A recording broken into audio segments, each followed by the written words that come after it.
if you want a strong core, you have to stop doing sit-ups. And I know that seems totally counterintuitive because you think if you do sit-ups, so you activate your rectus abdominis, you have this really strong core. But what I see in most of my patients, especially patients with low back pain, is that sit-ups actually make the issue worse. And they're creating such an imbalance through the core that they end up with bigger issues. So when we think of the core, we often think of just the rectus abdominis, the muscles that are on the outside, the first ones you see, that six-pack. But the core is so much more than that. We have the front of the core, which is the rectus abdominis, we have our obliques, we have our transverse abdominis, we have the muscles on the backside, our rectus lumborum, all the muscles that protect our spine. We have the top of our core, which is our diaphragm. We have the bottom of our core, which are our pelvic floor muscles, just a bunch of other muscles down there that support everything.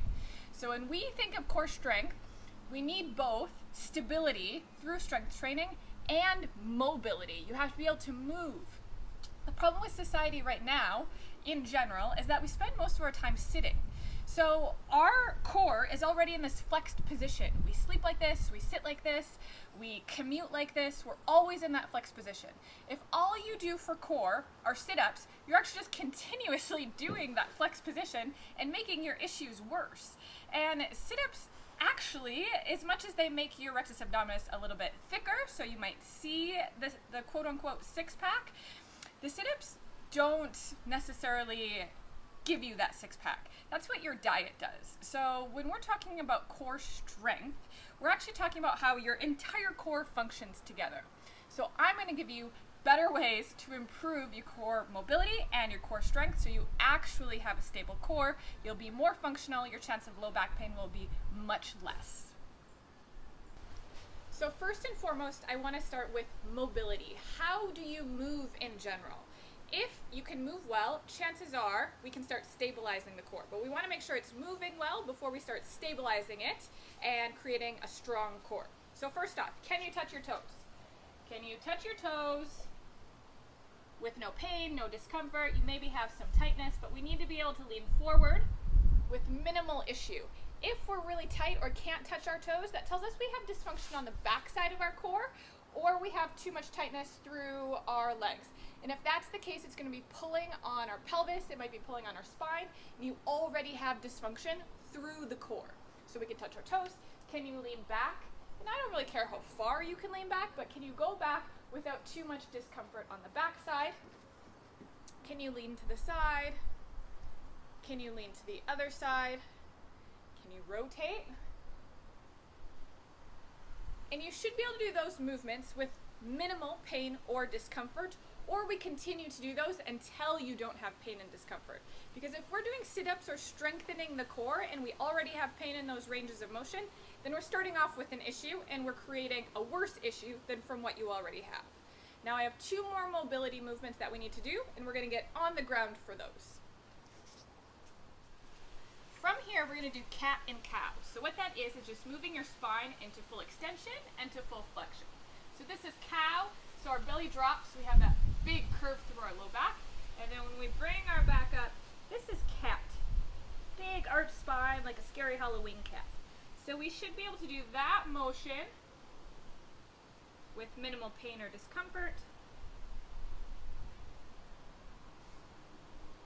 That's our cat and cow. And then the last thing I want you to be able to do is get off the ground without using your hands. This requires coordination, core strength, it requires everything to function well, and it will actually result in you functioning well overall. You're not at risk if you fall on the ground, because that could happen. So I don't care how you get off the ground, but as long as we're not using our hands, you can do one bent knee, one not bent knee. You can go from your butt to your knees, stand up. I don't care how you do it. I just want you to practice getting on the ground and off the ground without your hands. Once you've mastered all of those, then we can move on to the strength portion. We're going to start with beginner strength exercises. The first core strengthening exercise is abdominal breathing or diaphragmatic breathing. With that, we're actively moving the diaphragm up and down to get our core to expand and contract, allowing us to stabilize the entire thing. So most of us breathe with not great breathing patterns. So this will help engage the core and get your core moving well and get you ready for any other exercises. So you're going to start laying on your back. Feet are flat, just relaxed. One hand on your chest, one hand on your belly. You're going to breathe in and out through your nose. When you breathe in, your belly is going to expand up into the sides and down into the mat as big as you can. And when you exhale, you're bringing that belly button back to your spine nice and gently. Inhale. And exhale. And you want these as big and as slow as possible. Here's what I often see with someone who has low back pain. You might have discomfort with that because your diaphragm actually attaches to your lumbar spine. So if your diaphragm isn't moving well, your lumbar spine won't move well at all. And if it's not moving well, we shouldn't be strengthening it because we're making a dysfunction even more stable, which is not what we want. So after you've done 10 of those abdominal breaths, and you can do that every day, then number 2, my second favorite exercise for our core, is just a standard plank. And plank you can do from your elbows or from your hands. We're just holding that. We're going to feel more stable if our feet are wider. And then what this does is it simply allows everything to stabilize. It's not a dynamic movement, it's just a stabilizing movement. So that's the first thing I want you to do after the abdominal breathing. And you're going to work your way up until you can do that for 1 minute. So you can practice that every day. After the plank, you can do a side plank. From here, one hand up in the air, you can stack your feet or have them staggered, and you're going to work up to a side plank for 1 minute. Back extensions are the one beginner movement that is more dynamic other than the abdominal breathing. So because we spend so much of our time in that flex forward position, I want to counteract that by activating the muscles in the back and getting us more upright. So you're going to start on your belly. Nose is on the ground, hands right underneath your shoulders. You're going to activate all of the muscles in your back to lift your head up. Look up, feet stay on the ground, and slowly lower back down. Touch your nose on the mat. Activate all the muscles in your back and your neck to come on up. As high as you can. We're not pushing through the hands at all. This should be just a gentle push and back down. You're going to work up to 10 of those a day to start strengthening the back side of the core, start stretching out the front side. Much more functional.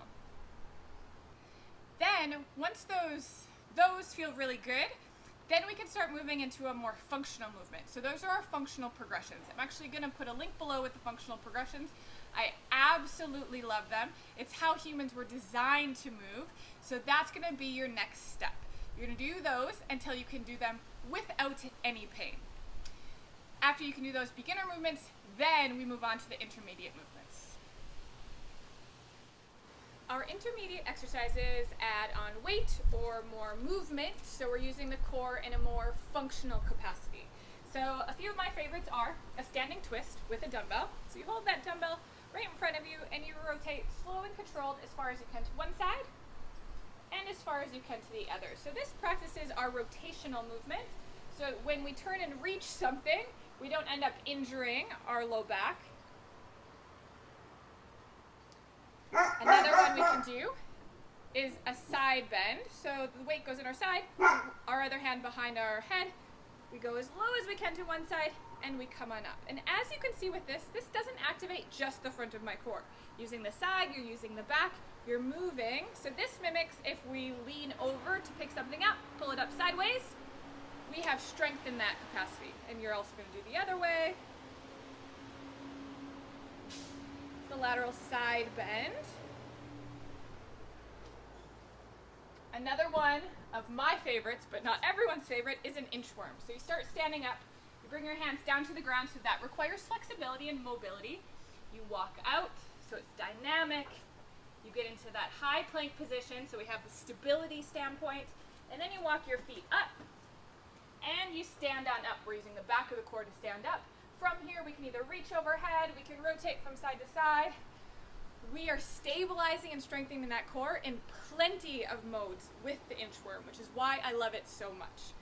I'm going to put some links to a few more of my favorite intermediate exercises for core stability in the description below. So you have lots of options when it comes to core strengthening and progressions. Remember, don't do anything that hurts. It might feel hard, you might be shaking, but if this is causing any pain, don't do it. Back up and do something a little bit easier. These movements should be pain-free. Let's move on to some more advanced exercises.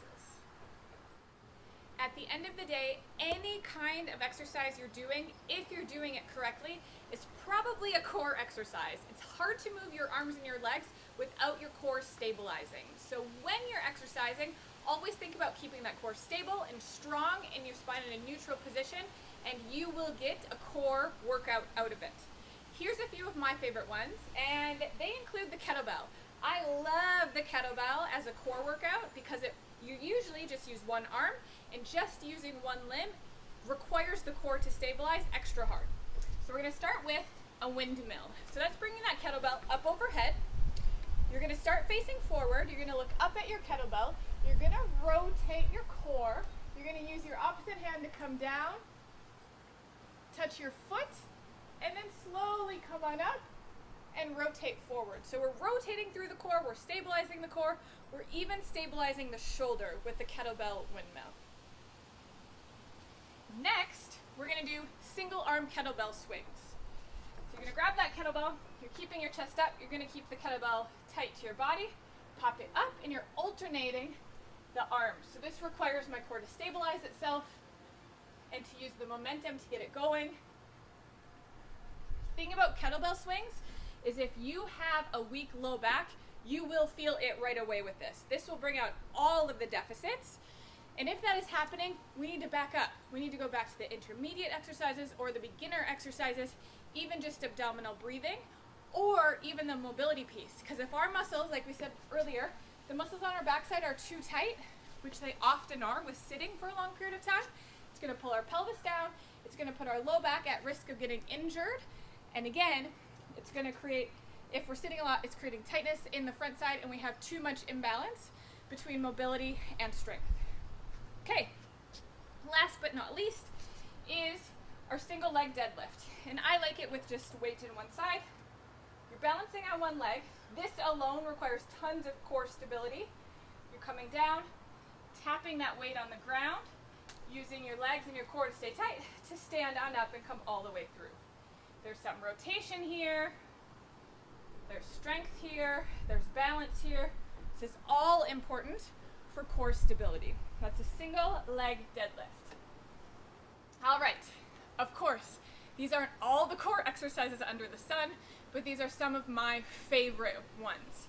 Please, if you're having low back pain or you think sit-ups are the only answer to core strength, it's not true. And I would challenge you to go through all of these exercises and see how much more functional, how much more strong, how much more stable you can be in, and how much more resilient. Your chance of low back pain goes down really fast when we strengthen the core appropriately. Let me know if you have any questions. Take care.